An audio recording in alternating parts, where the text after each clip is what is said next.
পবিত্র ঈদুল আজহার ছুটি উপলক্ষে ঘরমুখী হচ্ছে সাধারণ মানুষ। উপচে পড়া ভিড়। গাজীপুরের শ্রীপুরে প্রশাসনিকভাবে প্রাথমিক চিকিৎসাও দিচ্ছে।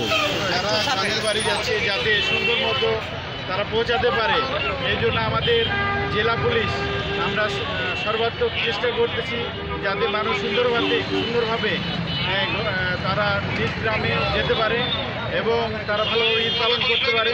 এই জন্য যাতে কোথাও যানজট সৃষ্টি না হয়, এই লক্ষ্যে আমরা গাজীপুর জেলা পুলিশ সর্বাত্মকভাবে কাজ করতেছি। কোনো দুর্ঘটনার সংবাদ আছে? আমাদের ওই ধরনের কোনো নাই, আমাদের প্রত্যেকটা পয়েন্টে পুলিশ কাজ করতেছে।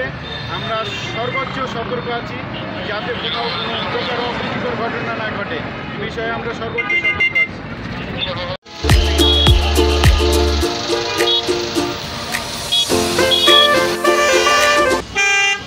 এবারের পবিত্র ঈদুল আজহার কিন্তু সরকারিভাবে 10 দিন ছুটি বরাদ্দ করেছে।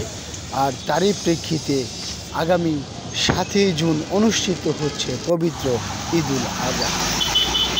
শেকড়ের টানে, মাটির টানে, মায়ের টানে, নারীর টানে সাধারণ মানুষের উপচে পড়া ভিড়।